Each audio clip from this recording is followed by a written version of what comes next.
Muy buenas, amables televidentes. El conversatorio de la Fundación Institucionalidad y Justicia del día de hoy cuento con la gratísima presencia, de dos académicos. Dariel Suárez, director de la Escuela Nacional de la Judicatura. Imagínate tú, la escuela que forma a nuestros jueces, a nuestros defensores públicos y que vive permanentemente diseñando e impartiendo programas de educación continua a los magistrados, hasta tal punto de que la Escuela Nacional de la Judicatura está considerada como una de las escuelas más emblemáticas de Iberoamérica. La verdad que es un lujo, Dariel, tenerte en este conversatorio de la Fundación Institucional y Justicia, y también me acompaña Ángel Brito, mi alumno, imagínate tú, Dariel, quien es el director general de Administración y Carrera. Mi hijo, en nombre de la Fundación Institucionalidad y Justicia, la verdad es que para mí es un honor tenerte en este espacio. Tú sabes lo que nos convoca. Tú has hecho de la escuela, tú también, tu fundamento. ¿Por dónde anda la escuela? Porque la verdad es que la escuela vive reinventándose.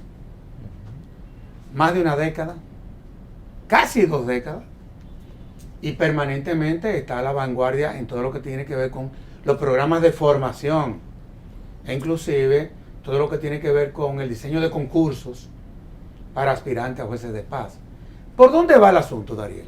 Bueno, primero es un placer, Servio Tulio, gracias por la invitación, y es un placer acompañar este día a Ángel Brito, director general de Administración y Carrera Judicial, para hablar de cosas buenas del Poder Judicial y de la formación.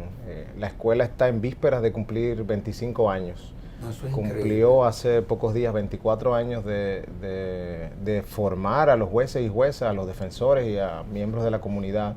Y creo que está ahí su legado. La escuela a nivel de Iberoamérica, como reseñas, es una institución de mucho respeto, que está justamente en un proceso de repensamiento. La escuela ha denominado este proceso de reimaginación, es decir, reimaginar la Escuela Nacional de la Judicatura. Es un verdadero reto porque el mundo en el que vivimos requiere nuevas soluciones para atender los problemas que tienen las sociedades y especialmente la sociedad dominicana. Y justamente algo que quisiera destacar es que estamos repensando el programa de formación inicial de la escuela, que es el programa de formación de aspirantes a jueces y juezas. Es decir, queremos, incluso a partir de este concurso que está abierto y del que Ángel va a hablar con detalle, motivar a que los mejores egresados de nuestras universidades se animen a pasar por este programa y se animen a ser jueces y juezas que transformen la justicia de la República Dominicana. Déjame hacerte una pregunta. ¿Cómo ha impactado la virtualidad, digámoslo así? O sea, ya entramos a otra era, de lo análogo a lo digital, y evidentemente tú sabes que los procesos de transformación generalmente se le teme mucho. ¿Cómo han asimilado los jueces, es decir, quienes son parte de esa escuela, en todo este proceso de modernización? Yo pienso que la escuela ha sido clave para que ese proceso de transformación se haya asimilado adecuadamente. Estamos hablando de una escuela que tiene 20 promociones de aspirantes a jueces, 516 egresados, es decir, de la población de jueces, 516 han sido egresados de la Escuela Nacional de la Judicatura, y la escuela fue pionera en la implementación de la tecnología en el mundo de la educación. De hecho, vale la pena recordar algo que hablamos con el magistrado presidente, que fue el primer director de la Escuela Nacional de la Judicatura, el magistrado Luis Henry Molina Peña, que resaltaba que cuando ninguna universidad de la República Dominicana tenía plataforma virtual de aprendizaje, ya la escuela había implementado la suya. Y recientemente que estábamos en la Universidad Iberoamericana, recordaba la rectora que la propia universidad fue a visitar la escuela para conocer la experiencia que la escuela tenía en la implementación de la plataforma virtual para aprender. Y creo que esa sensibilización que se ha dado a lo largo de 24 años ha sido clave, porque jueces y juezas que están acostumbrados a aprender virtualmente han sido jueces y juezas que han estado abiertos a aceptar la tecnología y a implementar y empujar los procesos de transformación en la tecnología en la justicia. Es decir, que creo que la escuela en sus 24 años de trayectoria ha sido clave para generar sensibilidad en los actores del sistema de justicia, especialmente los jueces y juezas, que ahora con la pandemia se vieron obligados a emprender, se vieron obligados a a pasar de audiencias netamente presenciales a usar la herramienta virtual para que las audiencias fueran completamente virtuales, me parece que el proceso que han pasado los jueces en estos años fue clave para que la virtualidad se pudiera implementar e incluso para que ahora, con una ley de medios digitales recién aprobada, los jueces sean los protagonistas y estén aptos para implementar los procesos de transformación digital de la justicia. No, y que como punto de partida, la verdad es que se logró mucho con la aprobación de esa ley. Ahora estamos trabajando los reglamentos. Y yo pienso, no sé si esa es la visión de la escuela, pero me da la impresión cuando uno tiene una visión comparada de, por ejemplo, lo que está pasando en la Comunidad Económica Europea, de cómo la virtualidad está impactado, inclusive en lo que tiene que ver hasta el propio ejercicio de la profesión. No te estoy hablando de impartir justicia, sino en el ejercicio de la profesión. ¿Tú no crees que pueda llegar el momento en donde inclusive, no es que desaparezcan los tribunales, no estoy diciendo eso, pero estoy viendo ya de que todo está digitalizado, ya comienzan a celebrarse las audiencias virtuales? O sea, a veces me da la impresión, y no estoy hablando de inteligencia artificial, pero me da la impresión de que es muy probable que en los próximos 2 décadas los tribunales sean inclusive hasta las propias oficinas de los abogados. ¿No te da esa impresión? Oye, no me quiero ir más allá de la distancia, pero tengo esa impresión. Claro, es interesante predecir el futuro, aunque muy difícil, ¿verdad? Sobre todo porque la pandemia nos ha complicado el largo plazo y nos ha obligado a mantenernos repensando de manera continua lo que hacemos. Pero nadie puede impedir el avance de la sociedad. Y sin dudas, la ley de medios digitales ha sido un paso importante, una ley importante para implementar la tecnología. Y será el tiempo el que dirá cómo la tecnología va a permitir un mayor acceso de los ciudadanos y las ciudadanas a la justicia, porque tenemos que cambiar la visión y pensar en una justicia centrada en el ciudadano, que es a la que está llamada a servir. Y si la tecnología ayuda a que el ciudadano acceda mejor a la justicia y se preserven sus derechos, bienvenida sea la tecnología, y será el desarrollo el que irá determinando hasta dónde podrá la tecnología seguir modernizando la manera como hacemos. Pero yo creo que ha sido importante el avance, forzoso al principio por la pandemia, pero sin dudas todos los abogados, todos los usuarios de la justicia vieron a partir de la implementación de la tecnología ahora a raíz de la pandemia todos los beneficios que ella tiene, y esperamos que así como hubo un gran apoyo para que esta ley se pudiera aprobar, pueda haber un buen apoyo en la implementación y sensibilización de todos los actores de la comunidad, que van a hacer sin dudas que esta ley sea exitosa en su implementación con su involucramiento. No, y yo también, sí. Sí, primero aprovechar y saludarlo, profesor, para mí es un honor acompañarlo por aquí. Hablando de la ley de uso de los medios digitales en el Poder Judicial, yo creo que hay varios hitos importantes de resaltar en la aplicación de la ley.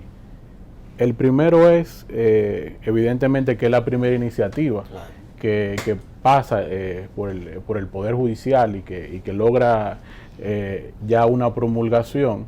Y digamos que el hecho de que el Pleno de la Suprema Corte de Justicia completo se pusiera de acuerdo para hacer esta propuesta a la sociedad de una manera madura, con una ley que es, digamos, una ley bastante breve, pero que tiene una implementación en su diseño gradual y digamos que le va a permitir a la sociedad y a la propia administración su aplicación, porque la ley prevé 3 componentes que son muy importantes. El primer componente que tiene la ley, que digamos que es el que estamos en mayor avance para su preparación y la prestación del servicio, es el de la firma digital, la firma electrónica. Esto es importantísimo, y desde fuera quizá para un usuario puede pensar, no, la ley, una firma electrónica, la firma electrónica. No, eso incluye la posibilidad de reducción de tiempos en la oportunidad con la cual se recibe las decisiones, sobre todo en órganos colegiados.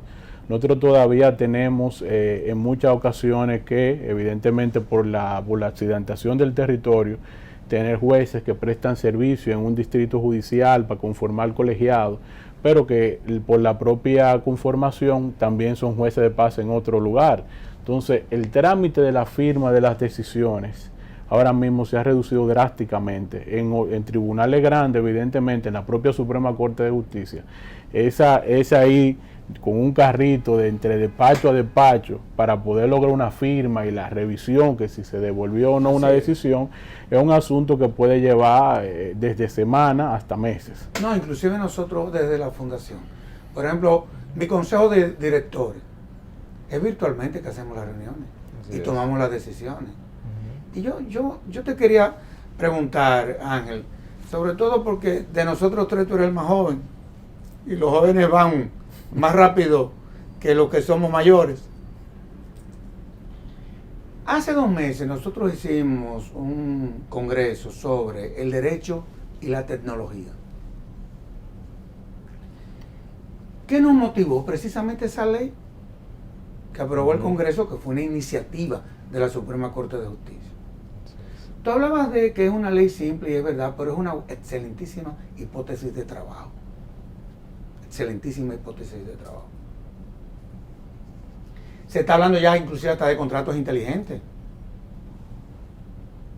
Y por ejemplo ya en el área de lo que es la inteligencia artificial, los boards lo presiden computadoras ya, hoy en día.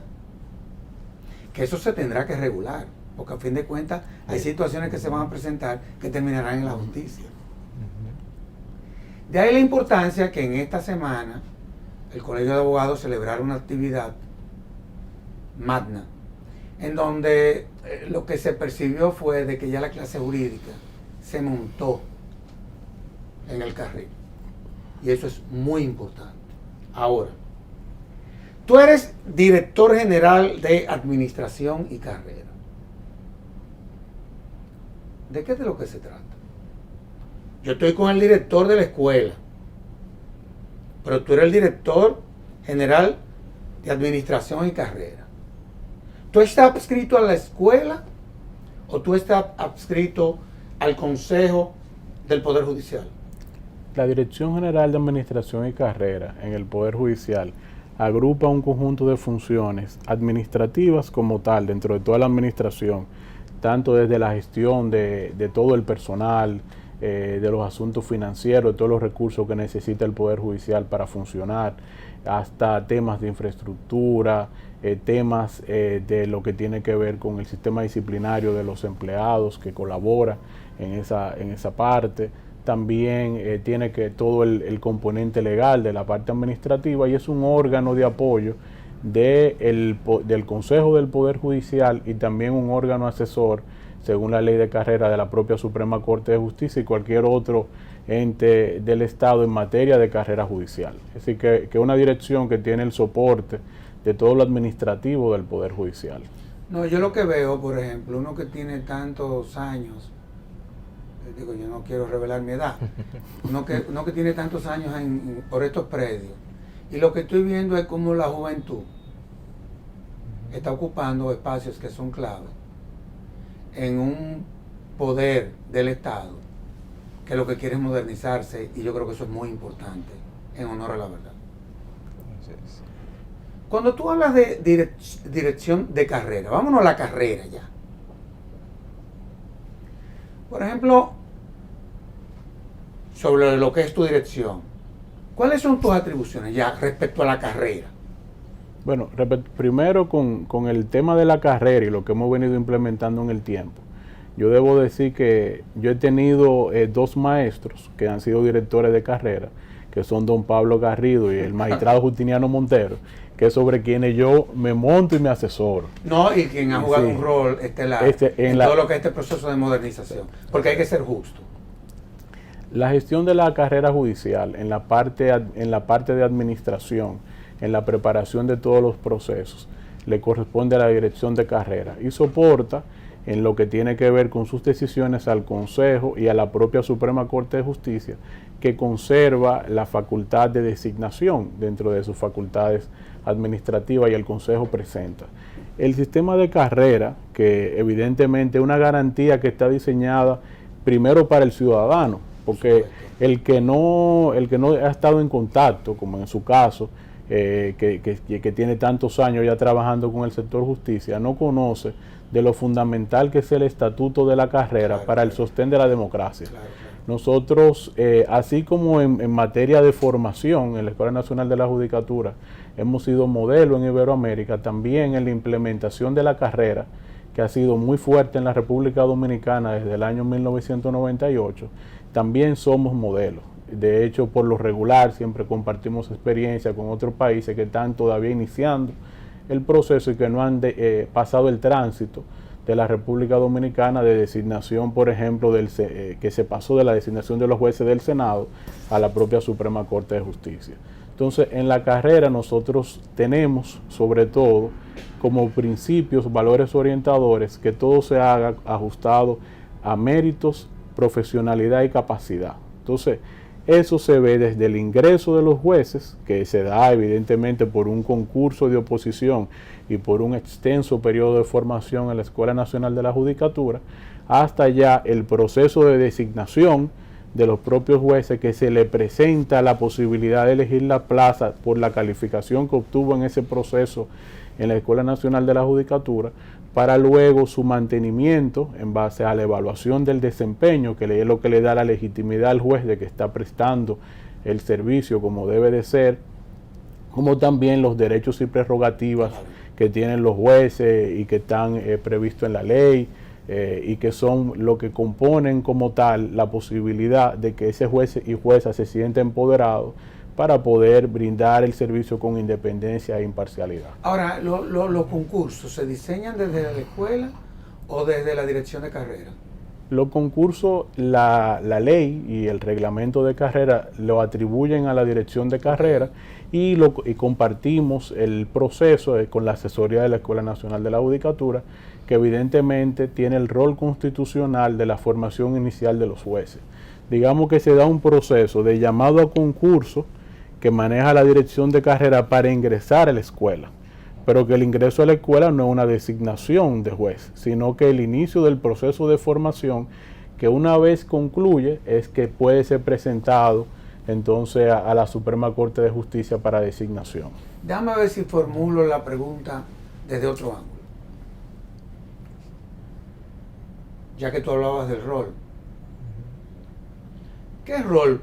Tú tienes ya un tiempecito en la escuela. ¿Qué rol tú has percibido que han jugado los concursos en la carrera judicial?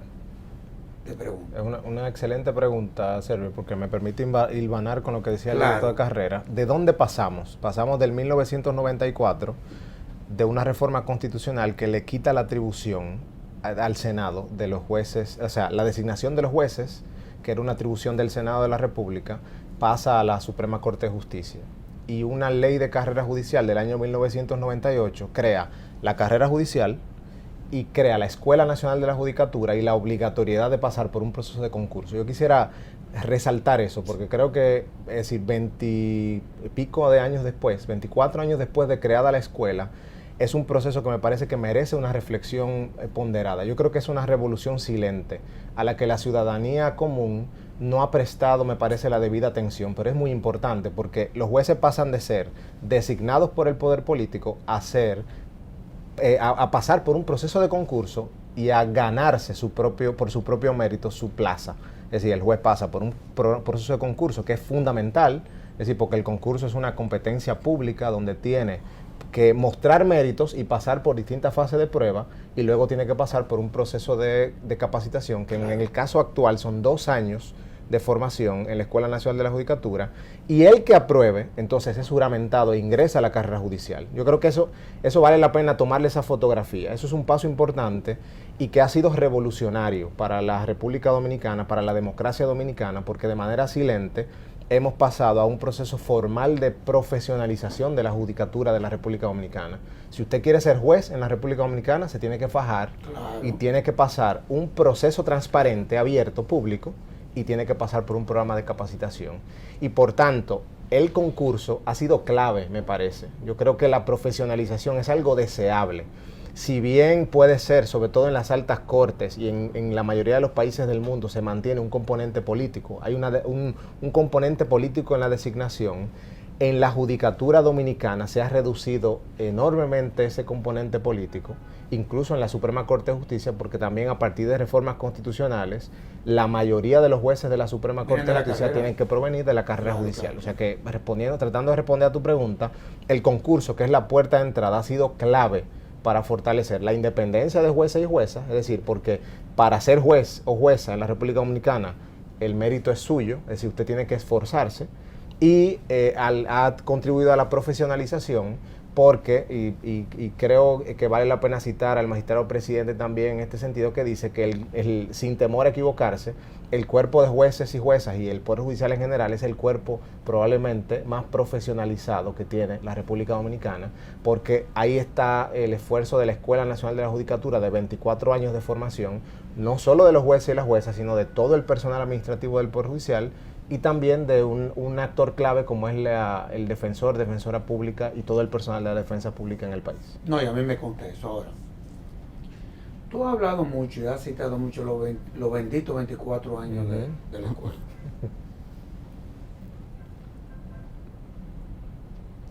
Porque a fin de cuentas, en la medida en que uno va hablando con ustedes, les surgen las preguntas. Este ha sido uno de los programas como más fácil. ¿Cuál ha sido el devenir en el tiempo entonces de los concursos? Te pregunto yo aquí. Sí. Nosotros hemos tenido 20 concursos realizados. Estamos iniciando el 21º concurso para aspirante a juez. Nosotros hemos tenido en el tiempo un conjunto de concursos que digamos que clásicamente han tenido una parte psicométrica muy general. Hemos tenido una parte de... Es dura la psicométrica. Sí, es dura la psicométrica. A mí me la hicieron aquí. Es importante la psicométrica. Pero como le voy a comentar ahora, aún la psicometría la estamos reinventando. Nosotros también se da una prueba escrita y una prueba oral. Participan por lo regular miles de personas y luego entonces queda un grupo muy reducido que va de 40 a 100 personas por lo regular. Vamos a dejarlo ahí. Vamos a hacer una pausa. Y de inmediato volvemos con este excelentísimo programa. Hiciste un programa.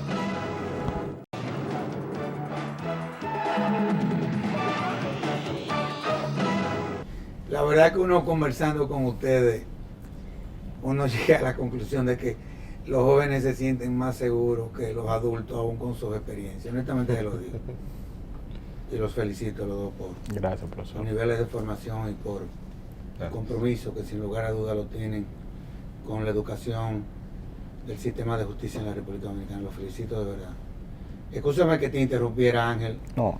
Pero la verdad es que todo lo que ha sido este trayecto de estos 24 años marca un antes y un después. Esa es una realidad. Quizás lo que le ha faltado es mayores niveles de que la sociedad se empodere de una realidad que es verdad de que ya los jueces de hoy en día son totalmente diferentes a los que teníamos hace 25 años. Esa es la realidad. Por la razón que sea. Ahora, yo no quiero que entremos todavía a lo que serán los componentes novedosos que tendrá el concurso actual. Yo vi aquello y la verdad es que no está fácil la cosa. O sea, los requisitos y los componentes que se le han agregado al concurso no son fáciles. Fueron pocos, pero no son fáciles. Y es el producto de una escuela y una dirección de carrera que ha venido evolucionando positivamente. De eso es de lo que se trata. Ahora, siempre hay un perfil de lo que uno quisiera captar para ser juez o para que entre a la judicatura. Siempre. Eso existe en todos los modelos de justicia del mundo. O sea, así como hay un perfil para tú ser policía un perfil hasta para tu ser fiscal o defensor público. Así, evidentemente, de que ya se ha debido tener que descifrar cuál es el que tú tienes que tener para ser juez. ¿Cuál es ese perfil?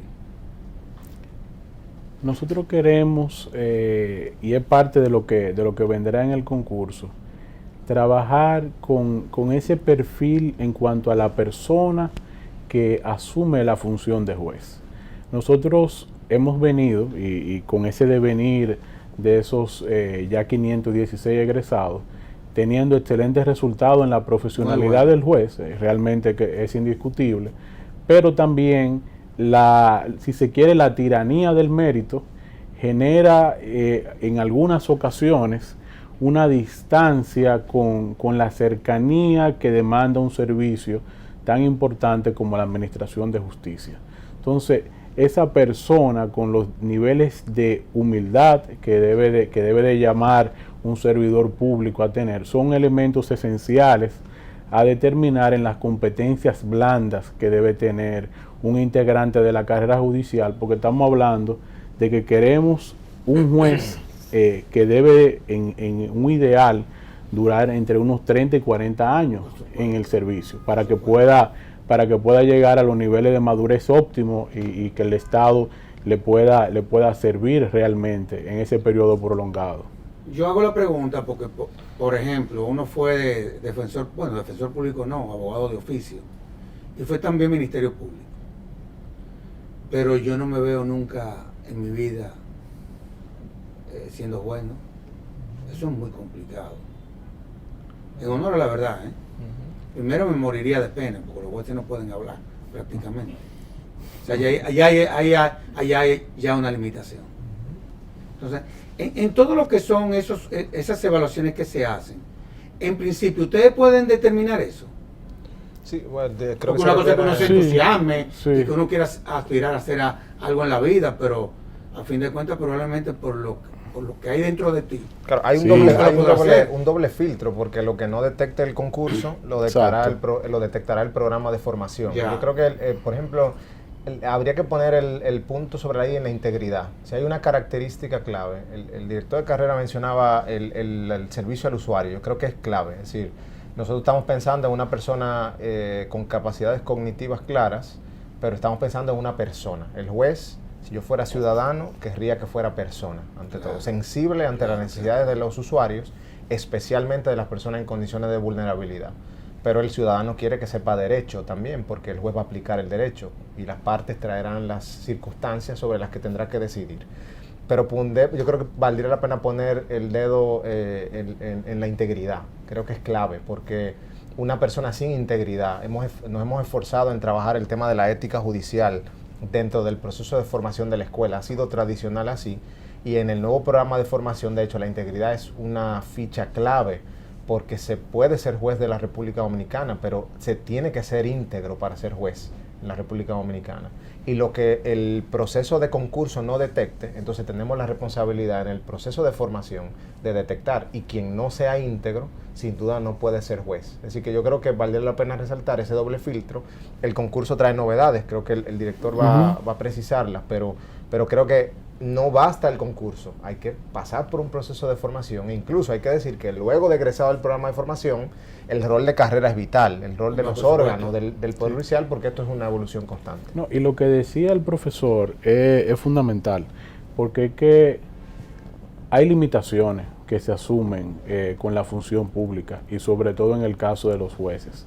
Es decir, ese sistema de integridad, ese código de comportamiento ético especial, te lleva a limitaciones que no tiene un ciudadano, una persona común.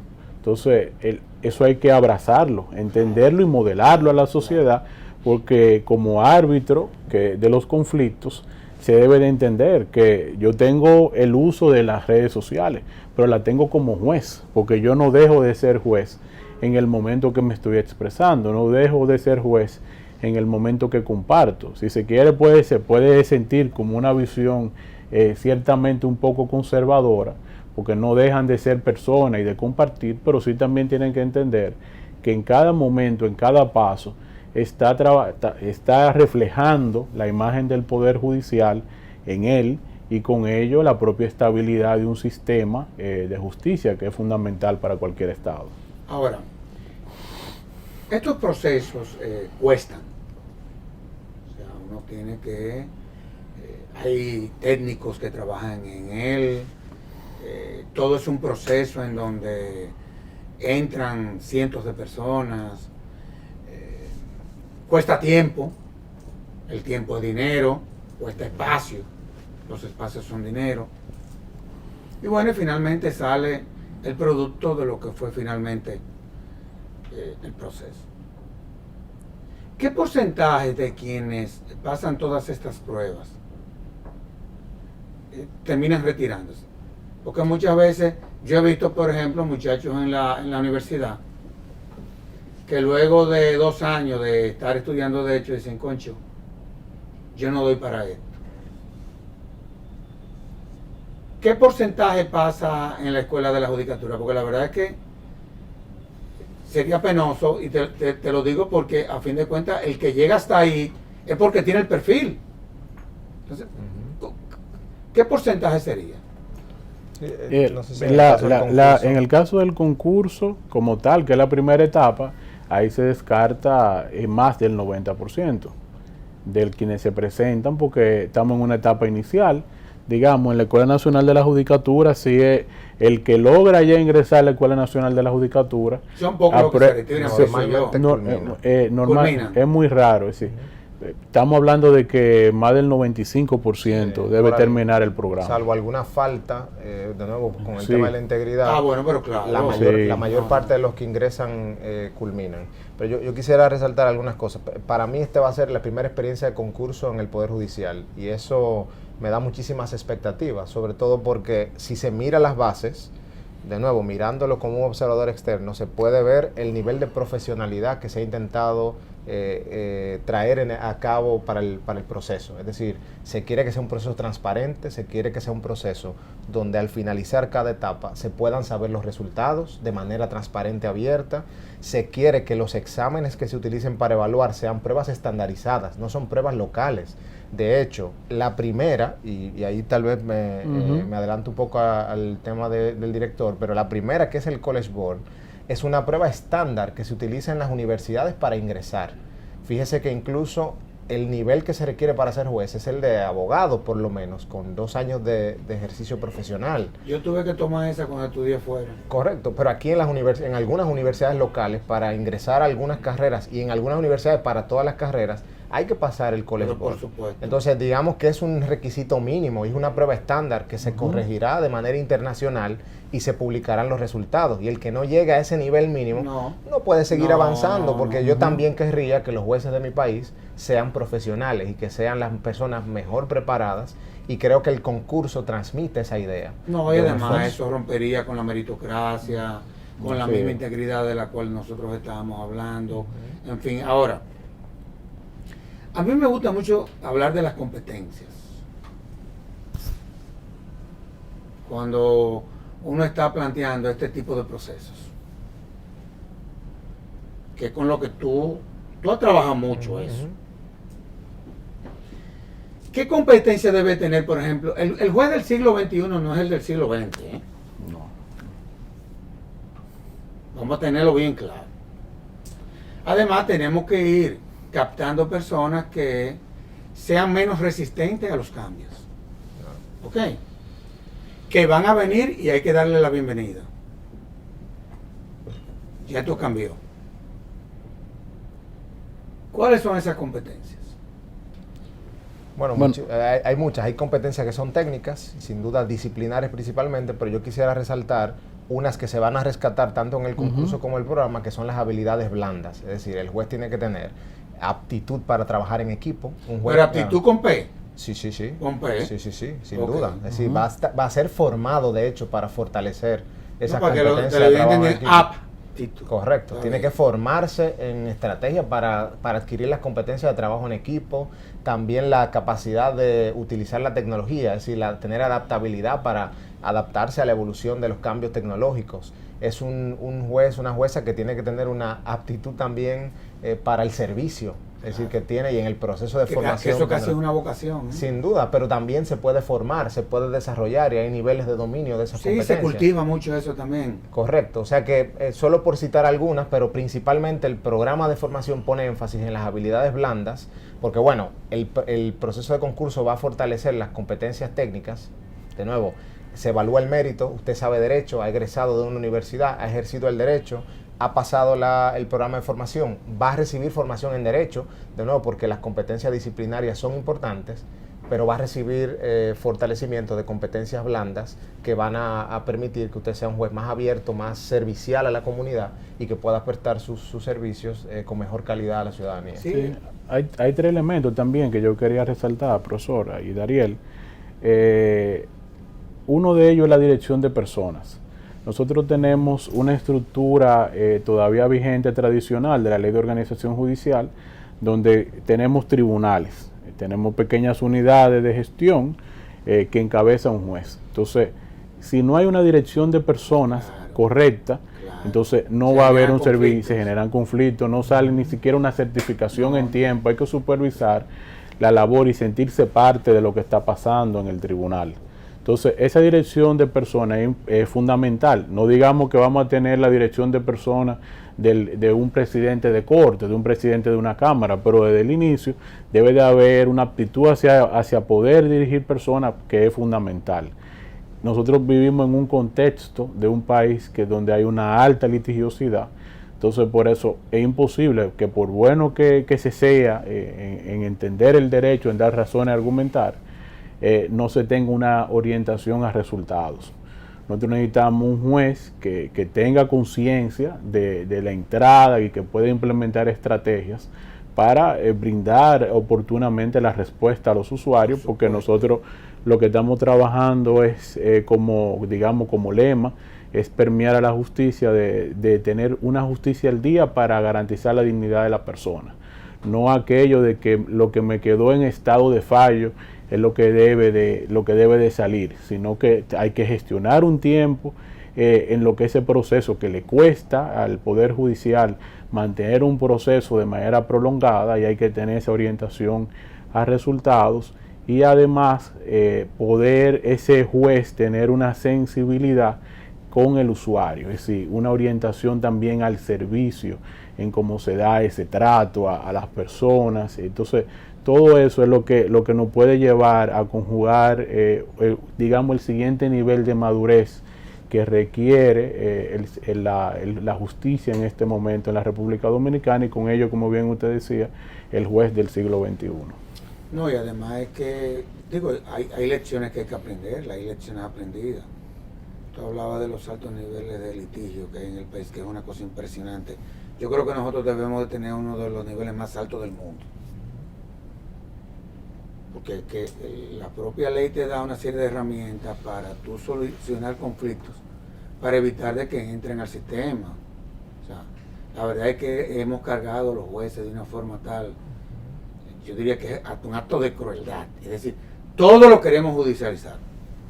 Cuando hay cosas que existe el juicio penal abreviado, personas que inclusive se declaran confesas, pero los abogados quieren que se le conozcan el proceso hasta el final. Es una cultura impresionante lo que se está profesor, aquí revelando en este país. Pasa de la instrucción a juicio el 87% de lo que se presenta pero es que en materia penal. Es insostenible. En todos los países del mundo no pasa ni siquiera el 5% o el 10% como mucho. Y ustedes lo saben. Así es. O sea, algo habrá que hacer para nosotros desmontar una cultura que viene desde el ejercicio de la profesión, sí. Porque que nos encanta litigar. Estamos hablando que en un país tan pequeño como el nuestro se gestionan anualmente entradas al sistema por más de 450,000 casos. Pero que es una de esos 350,000 contenciosos, es decir, que requieren de instrucción, y que con ello un caso duro. Entonces, en los Estados Unidos no entra ni el 5%. En Argentina un 1%. Y en Europa prácticamente nada. Y considerar la Suprema Corte, que también no todo debe llegar no, a la Suprema Corte de Justicia. Bueno, pero ahí tendremos que revisar la ley de casación también, porque honestamente hablando, yo creo que y ahí Justiniano está haciendo, digo, no le estamos haciendo propaganda a Justiniano. Sí, y el magistrado Napoleón, el magistrado Napoleón. Y han hecho están juntos, hay una comisión de agenda legislativa que está Napoleón venía trabajando en eso desde antes de llegar a la Suprema. Así es. Recuerdo yo desde la poca mano. Ahora, yo quiero que hablemos del concurso. Porque en esta ocasión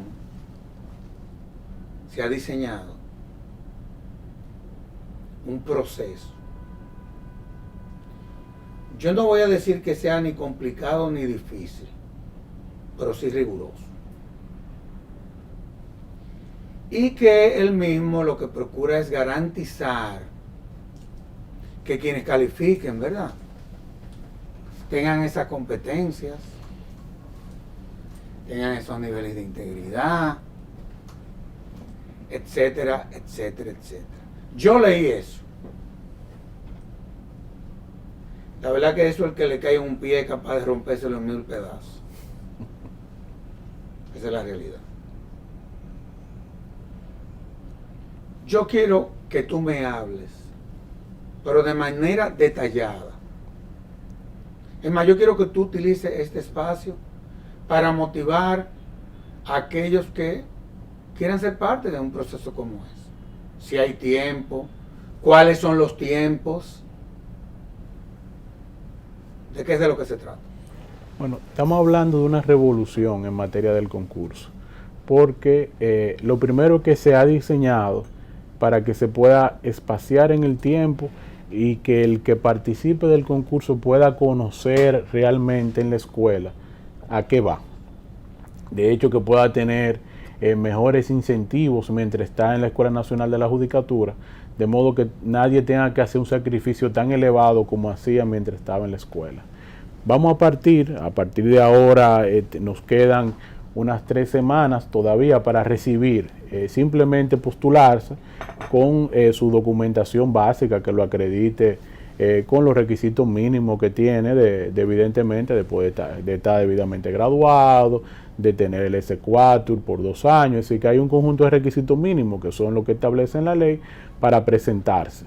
Entonces, la primera novedad que nosotros tenemos es que el que participa debe de sentirse cómodo desde el principio con estar expuesto como juez al público. Es decir, todas las declaraciones juradas de los jueces y las juezas de la República, por ley, deben de estar colocadas en la página de la Suprema Corte de Justicia, del Poder Judicial, y así actualmente está. Entonces, todos los postulantes, nosotros lo vamos a estar publicando, como se hace en el proceso ante el Consejo Nacional de la Magistratura, para que cualquier persona pueda presentar cualquier situación que comprometa la idoneidad moral de ese postulante. Entonces, en esa primera etapa, que desde el proceso nosotros simplemente estamos recibiendo y depurando esos expedientes para ver que cumplan con los requisitos de ley. Luego de eso, como ya adelantaba... Esa es una primera etapa. Eso es la primera etapa, que es lo que nos va a ocupar a nosotros. Recolección de documentos, que etcétera, son etcétera, temas de pura burocracia. Luego ya nosotros empezamos, como ya adelantaba el director de la escuela, con la primera prueba que va a ser el College Board, que es una prueba general de conocimientos que se da a cualquiera que debería ingresar a la universidad. ¿Qué tendría que tener en cuenta quien se quiera someter a una prueba como esa para que sus resultados sean exitosos? Nosotros hemos elegido esta prueba entre varias razones. Yo la conozco, la prueba. Sí. Realmente no es tan fácil la prueba, pero no es irrealizable. Nosotros, de hecho, estamos colocando en la propia página del concurso un enlace a la prueba para que la gente pueda ensayar. El que se quiera presentar puede ir ensayando como la prueba. Es que no es un asunto que se pueda decir que va a estar oculto. Desde ahora la prueba todo el mundo puede ir. No se procura sorprender a nadie. No. Ahora, evidentemente, una laguna no se va a llenar en 3 semanas. Es decir, que lo que sí se puede preparar para lo que va a haber mínimamente. Y con esa prueba nosotros vamos a tener, digamos, que el primer filtro. al momento de que se corrija, no lo corregimos nosotros, lo va a corregir el propio College Board como entidad. Y entonces esos resultados pasa el periodo de revisión que va a tener cada una de las pruebas, y con eso pasamos a una segunda prueba, que es la prueba psicométrica. ¿Cuál es? Esa también es muy dura. Es muy dura. Porque te ponen a identificar el rabito, un elefante, a pintar un león, de tu familia, esa es dura. Nosotros estamos trabajando con una prueba. Esta prueba es diferente a la que se estaba aplicando. Esta prueba la ha diseñado un doctor en psicometría de la Universidad Complutense de Madrid, y que evidentemente hemos ajustado a ese perfil que bien detallaba Dariel, que queremos, donde podamos identificar esas competencias, un mínimo, como decíamos, de dirección de persona, cierto nivel, la aptitud a situaciones de comportamiento íntegro para poder mantenerse dentro de lo que es la ética del juez. Entonces, ese filtro también se aplica, igual descarta. Entonces, digamos que esa es la primera batería de pruebas iniciales. Entonces, quienes logren... Páralo ahí. Hasta el momento, ¿cuántos se han depositado documentos? ¿No tienen ese número todavía? Nosotros lanzamos, está disponible desde el final de la semana pasada, desde el viernes está en la página, y hemos recibido ya unas 100 postulaciones. No relajen. Sí, nosotros esperamos recibir más de 1000.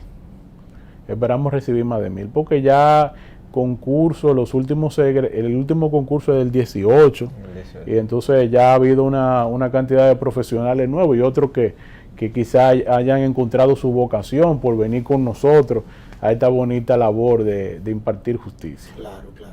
Entonces sigue con las etapas. Espérate, permíteme interrumpirte, pero un tanto como para que el televidente...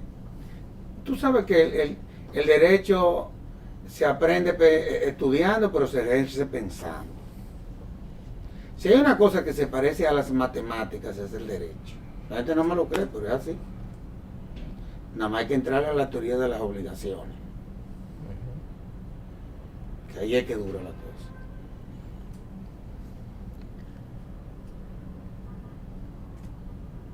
En todo lo que será el componente de esos programas, hay muchos aspectos que tienen que ver con eso, con razonamiento, con todo lo que tiene que ver con la lógica, el uso de la lógica, en fin. Sí, bueno, el director de la escuela puede hablar un poquito del programa, pero en la Escuela Nacional de la Judicatura es que se ha sido pionero en el país con el ingreso al sistema de la teoría general del derecho, claro, donde hay discusiones importantes de razonamiento. En la fase de inducción se tiende a trabajar razonamiento jurídico, claro, y constantemente hay un contacto con lo que es el desarrollo del pensamiento y ese dar razones que necesita cualquiera que ejerza, como bien usted decía, el oficio del derecho, porque ya sea el derecho como saber prudencial al fin, requiere, no importa cuál vaya a ser la salida, el output de lo que se esté trabajando, ya sea un juez que lo que está produciendo una decisión judicial de cualquier tipología, un abogado va a producir instancia, dictamen, igual el Ministerio Público. Entonces ese proceso lógico de hilvanar y poder razonar, evidentemente requiere de un trabajo reforzado en la escuela. Y en las pruebas, hay dos momentos en el concurso donde también se evaluará. Por ejemplo, el College Board tiene un componente de razonamiento lógico-matemático. Evidentemente, reiteramos, que tiene que ser así, requerido con un mínimo para el ingreso a la son la universidad. Sí, claro. Y hay otro componente en otra de las pruebas que el director explicará, que también se evaluará la capacidad de razonar. Y yo creo que son labores importantes para evaluar tanto previo como de manera posterior en el programa. Continuemos. Entonces, pasado la psicométrica, entonces nos vamos a la escuela de manera virtual, en esta primera etapa donde ya empezamos a comprobar que hay un mínimo de aptitud, de capacidad de gestión digital, digamos.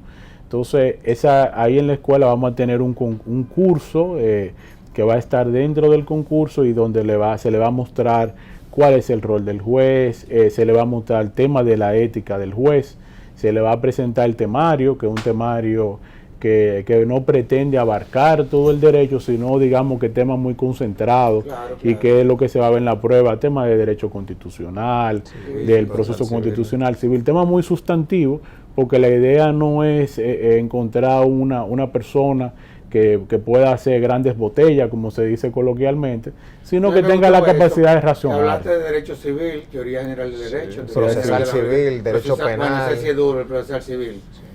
Penal, procesal penal, pero sobre todo también porque este curso de inducción va a preparar también a los aspirantes, a los participantes del concurso para la siguiente etapa, que es una prueba escrita. Sobre una prueba escrita que evidentemente sí, está muy bien, estamos viendo que hay buena competencia, que hay capacidad de razonar, pero algo de derecho tiene que saber antes de entrar a la escuela. Entonces, ahí viene la siguiente etapa, que es la prueba escrita, que igual descarta. Fíjese que le he ido diciendo que cada una de las etapas reduce el número de participantes que no aprueben. Es decir, que hay que ir completando y llenando satisfactoriamente por lo menos el 80% de los requisitos de cada prueba.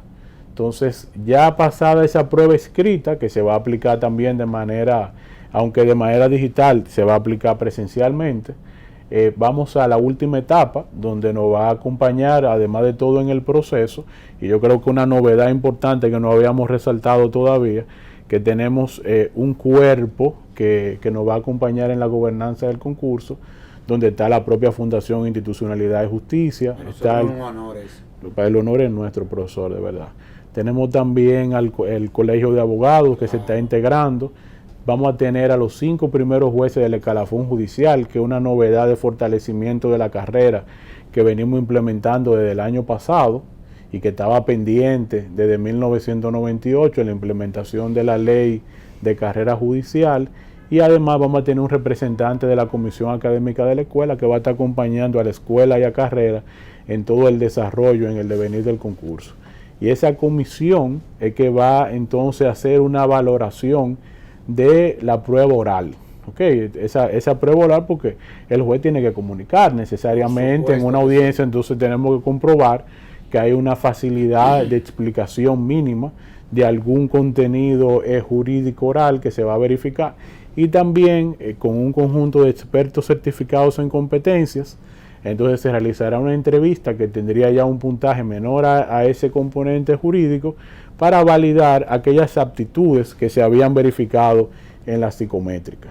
El tema de los idiomas no se tomará en cuenta. Sí, se van a valorar en puntuación extra, tanto el inglés como el francés. Y querría, porque sé que tenemos poco tiempo, resaltar otra novedad del concurso, que no va a tener una valoración, o sea, no es descartante, pero va a dar una puntuación adicional, que es que por primera vez en la República Dominicana se va a implementar el LSAT, que es en inglés es Law School Admission Test. Es la prueba que se administra en Estados Unidos, Puerto Rico, Canadá, y bueno, en ningún país de América Latina ha habido intentos en Sudamérica de implementarlo, salvo Puerto Rico, para medir el grado con el que salen nuestros egresados de las universidades en comparación con estos países a los que he hecho referencia. Esto no va a ser descartante, pero va a ser un instrumento muy valioso que esperamos poder compartir luego con Finjus, claro que sí. Quisiéramos compartir con el Ministerio de Educación Superior y los rectores de las universidades, porque nos va a permitir tener un diagnóstico de cómo están saliendo nuestros egresados de nuestras universidades en materia jurídica en comparación con los de estos países importantes, y nos va a permitir implementar mejoras y aportar para que tengamos un mejor sistema educativo en lo que al derecho se refiere. No, y es lo que desde la Fundación nosotros hemos venido proponiendo que se haga para aquellos egresados de las universidades que quieran ejercer la profesión, se sometan a una prueba como esa, a ver si real efectivamente están calificados para ejercer la misma. Yo quería hacer este programa porque la verdad es que hacer justicia no es fácil. Impartir justicia no es fácil. O sea, ¿qué es lo que hace un juez? Un juez determina la libertad, el honor y el patrimonio de la gente, por lo que un hombre o una mujer son capaces de dar su vida. De eso es de lo que estamos hablando. Yo, honestamente hablando, en nombre de la Fundación Institucionalidad de Justicia, quiero felicitarlo a ambos, a la escuela, a la dirección, al consejo del Poder Judicial, al presidente de la Suprema Corte de Justicia, que ha mostrado un interés. Él es un académico, ¿eh? Él es un académico. Y además es Verizon, que tiene una visión tecnológica de ver las cosas. Quiero felicitarlo, porque a fin de cuentas estas son las cosas que contribuyen a que podamos tener una justicia mejor, sobre todo un Poder Judicial. Así que muchísimas gracias por permitirme compartir con la ciudadanía todos estos avances y esfuerzos. Así que muchísimas gracias a los dos. A usted. Gracias, Y a profesor. ustedes, amables televidentes, les decimos hasta la próxima, en donde estaremos en un nuevo conversatorio de la Fundación Institucionalidad y Justicia. Hasta entonces. Existe un programa